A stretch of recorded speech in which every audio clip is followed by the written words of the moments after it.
What's going on, everybody? Back again for another episode of Sunday Reset with Will and Friends. And today I'm brought to you with Rebekah Zeffiro. Rebekah is a former sales leader turned entrepreneur and the founder of LENILACE, a female intimates brand designed to empower women to feel confident, comfortable, and unapologetically themselves.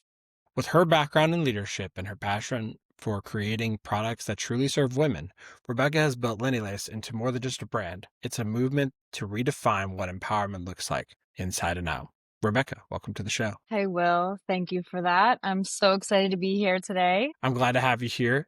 So Rebekah and I have known each other for quite some time. It goes back to college and into our adult lives and such. But then we cross paths a little bit later in our adulthood because Rebekah, you had a pretty substantial medical finding within your life, something that I share with. Could you tell us a little bit more about it? Yeah, so actually right after Purdue, I had to have emergency brain surgery, and that just like unraveled, healed a lot of open wounds that I had had, emotional wounds that I had had, and then also gave me a clear path forward to just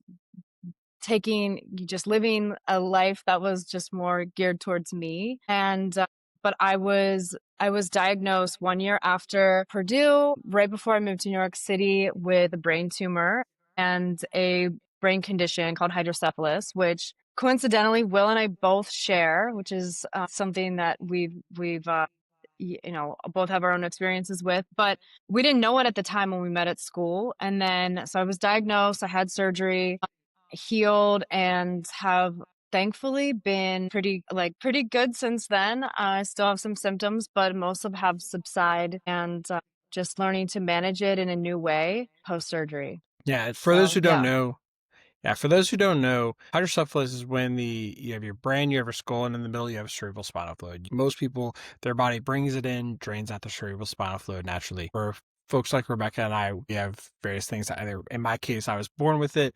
For Rebekah's case, developed later in life. At its core, it's still the same problem either way. Yes. The cerebral spinal fluid is not draining out naturally. You need to have corrective surgery, or in my case, a shunt to drain out the cerebral spinal fluid on a regular basis. The hope being that everything can function the way most people's bodies do. Yes.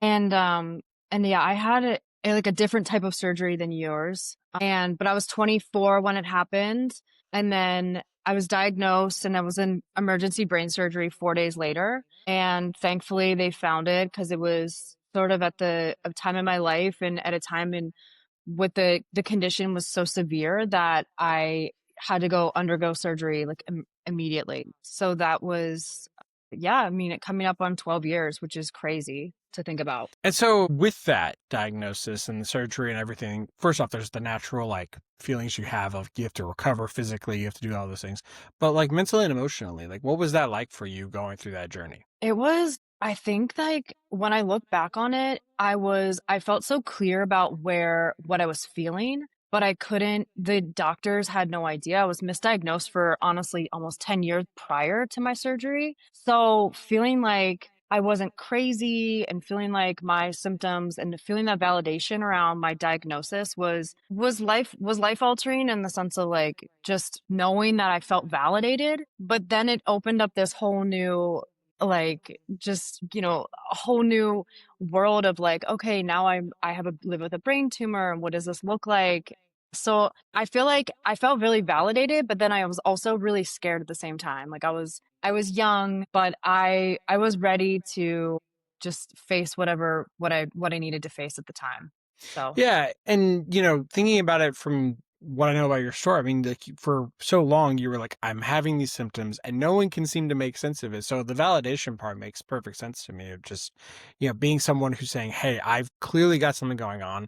I know I'm not medically trained, but I know my body." Right? Like, what's yes. that like when you're talking to medical professionals and you're saying, I know my body. I may not know the science, but I know my body and I know something's wrong. I know, it's really tough because like they're trained in this, and you're like, just young and living life. And my case was ultimately really complicated too, because I was an athlete and I had some like what we think were concussions. So they were saying that the symptoms I was feeling was because of concussions from being a soccer player. And looking back, that wasn't even the case. Well, I feel like I was up against an institution, many institutions actually. Like I had brain scans at some of the most like prominent hospitals you would think of like in the country, such as like Johns Hopkins, and here in Pittsburgh at UPMC, and then even at Purdue where I went, where we met, even had talked to doctors there about different symptoms I was feeling, but they like wrote me off. They were like, "Well, you're in very high level classes right now. I think that you should just take some anxiety medication and just like get out the door and finish your school." So, like, I don't know. Yeah, it was pretty tough to feel like I was being true to myself and navigating these tough conversations where they felt like they were experts and knew more than me. Yeah.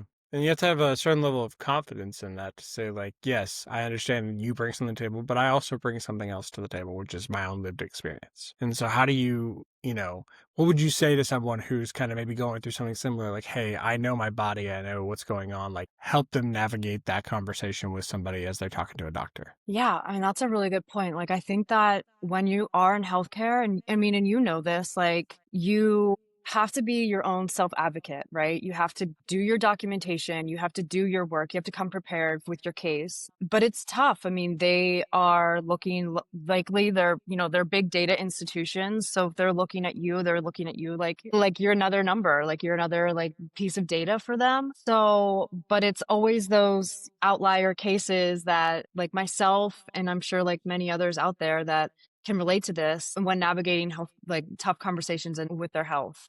But I would say be a self advocate, write it down, and don't stop. You will find the right doctor who will help you and get you in the right hands. Absolutely. So, you have surgery, you get, properly diagnosed before that. And now what? What happens? You're now recovering, and what's next for you? Yeah, I was actually kind of an emotional wreck at that time because I was like, if I had known all this information 10 years ago, maybe I would have, been able to play soccer a little bit differently and my career would have looked different. But I basically just poured everything that I could into my career.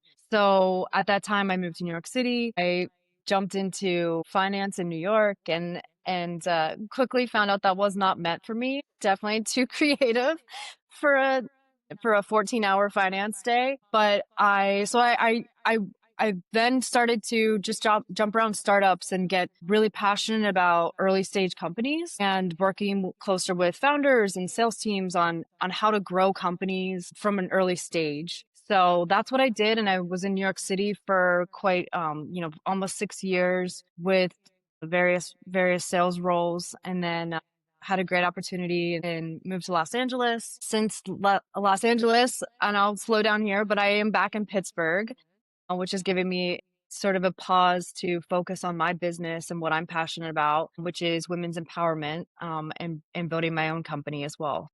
Okay. So, you have a few different roles, both in sales and in finance. You come out to Los Angeles. What brought you to Los Angeles? What was the situation there? I was at the time working for a company in New York, and we had closed the largest round of funding in French history. It was a Paris-based company, and they had closed the largest C round company in French history, giving the valuation of the company over $1 billion, which is unicorn status, which is really a lot of early stage companies and startups really aspire to be a unicorn. And so I was working for a unicorn, which was really fun. And as you can imagine, back then, like the grind of all that, yeah, the work culture was also really crazy. Just looking back, but anyway, so I was working as the sales leader, and then with this money that they had just closed and secured, they were expanding. So I was part of the West Coast expansion team that ended up in Los Angeles, where I was able to build a team out there, hire local talent and train them and get them producing, so as sales leaders as well. But ultimately, that's not where your story ends. You're there, you're in LA, you're training a team. A lot of people would consider that like Hey, that feels like kind of dream. You're at a company that hit unicorn status. You get to go build out something pretty incredible on your own in Los Angeles, but yet now you're in Pittsburgh. So what happened in between that time? Well, March of 2020 happened. The world shut down. Anything really eventful in March of 2020? Yeah, I that can't think of anything. It feels like I it was know. pretty. It was, yeah. So COVID hit, and we had to really reevaluate how we were working in a space, and we were working with like local artists to help companies scale through photography. So I had to then like furlough my team, which then let me to really be like, I'm out here. I kind of felt like I was there for just a year. I felt pretty guilty actually. I had like almost this like survivor's guilt, which I'm sure maybe you've encountered yourself even with hydrocephalus. I certainly have. And I felt this like guilt of like basically getting talent, convincing them to join my team, and then having to fire them. I it was a really tough time, and so I moved back to Pittsburgh. They had closed on their North America operation, not long within a year of all that. So I switched jobs anyway, to another company during that time as well, and was working remote there. But yeah, so that's really what brought me back to Pitt, and I can't believe I've been here now for 4 years. But it's been great to be back in Pittsburgh. It's certainly very cold and snowy here. It's not Los Angeles, but I'm just enjoying the journey. One step at a time. You touched Yes, on a thread that I want to pull on a little bit though. You mentioned, with hydrocephalus and the survivor's guilt. Because I know for yes, me, where that tends to flare up is that like what people don't realize, and this statistic could be outdated. Hydrocephalus Association, apologies in advance if you've got updated numbers. But the last time I recall, it was like something to the effect of like 60% of hydrocephalus folks will never go on to be independent adults. So it's an overwhelming percentage of people who have hydrocephalus will not get to be an independent adult due to the fact that they have this along with other conditions. And so when people hear like, oh, you've had 6 brain surgeries, I'm like, yeah, like, that sounds like a lot. But when you consider it against the people that I'm in the same boat with, like I'm lucky. Like in the grand scheme of things. And so that's where like for me the survivor's guilt really plays into it because I look at my life and I'm like, wow, like outside of the fact that like, yeah, a few times in my life I've had to have brain surgery and it was pretty scary and it was not very painful. There's a lot of times that it's hard to explain to people like what's going on. For the most part, I live a relatively normal life. And a lot of my peers that have hydrocephalus will never know what that's like. And then you add to it, even those who maybe can agree with that, like they've still had far more surgeries than me, and it's still very like taxing on their life. And so I consider myself incredibly lucky, and that's where like, the survivor's guilt really plays into me. What about you? How does that mindset really affect your life? yeah, I can totally relate to that. I mean, you and I are certainly not the face of what this condition looks like.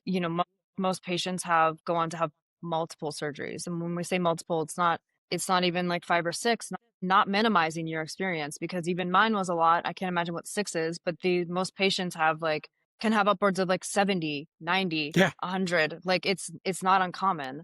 That's brain surgery. That's not just like, working on an extremity or something. So it's really taxing on the families I know and the community around them. And they're just, yeah, it's really tough. And I certainly, when I tell people this, like it's something that I'm still coming to grips with even talking about, because of that fact that I had one successful brain surgery, even though it was a lot.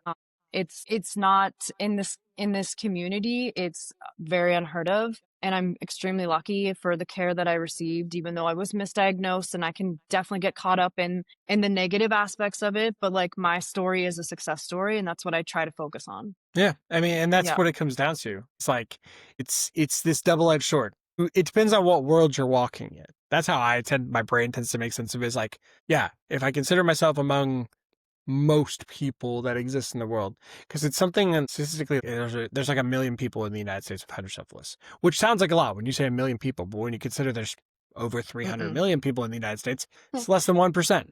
Less than 1% of the population has this condition. And so less than 1% have ever had a single surgery in your case, or in multiple surgeries, or 70, like a lot of people. And so when you just tell people, I've had brain surgery, whether it's 1, 6, 70, the fact that you've had it at all, most people are like, wait, what? Excuse me? You've had brain surgery? Right. Yeah. And then like in my case, I'm like, oh no, I've actually had 6 and I'm going to have more. It's a matter of when, not if. It's a whole conversation. Like, wait, whoa, whoa, what? And I'm Uh-huh. like, oh no, you don't understand. It could be worse. I assure you, it could be far worse than this. Like, yes, does it suck? Yes. Does it keep me up at night sometimes? Absolutely.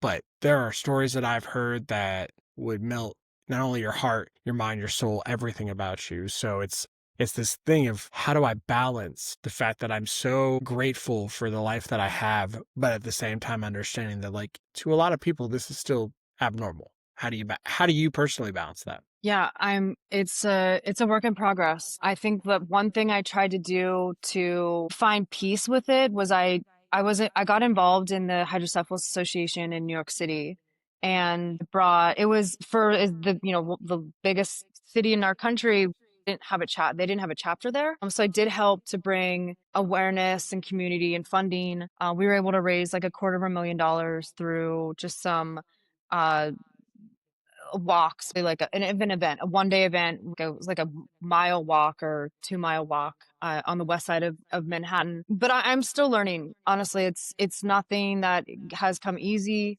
Certainly for me, it's still really personal, just given that my soccer career was really tied up in this, and it was just basically like weaved together. And so I feel like, on one hand, I'm so grateful for the team that I have and the opportunity I have to be a voice for it, but then at the same time, I'm definitely still spiteful. And I'm learning to like have this be part of my journey, and be okay with it, and just be yeah, just trying to find the balance, because I don't think that I'm ever gonna be 100% in one way. So it's just a management, just a way to manage it. Yeah, Yeah. absolutely. But I have to imagine some of that then gives you like the sense of like, well, if I overcame this, I can do anything, which leads us to kind of where this conversation can find a natural end, which is that, you're starting your own company, which comes with so much stuff. So how has your history impacted how you became an entrepreneur today? Yeah, that's a great thing. I think just being an advocate, I think being a self advocate for myself has been, but then also wanting to just advocate for other women that, you know, when we open our underwear drawers right now, the garments that are filled with them we just deserve more, is what I'll just keep it at that. And so I wanted to do this for many reasons, being working so closely with founders in early stages and learning that process, learning how to scale companies, but then also just the internal work of knowing like, this is what I want to do. I wanted to do something more creative. What did that look like? It was like, well, I wanted to do something for women's empowerment. And I think that derives actually from being on teams and being having 3 sisters and very close, female friendships. And so just like wanting to advocate for other women. And then furthermore, like bringing that into ways that can help you to win the day, win the week, win your month, attack your goals. And that was really, it came through um like getting deep around how we start our days and what that looks like from our base layer of our how we present ourselves in our outfits. So you actually start your outfit from your underwear out. If you haven't really thought of it like that. If you put on underwear today, well, just kidding. But I'm not even going to go there, but You know what? You know what? They no might have. comment.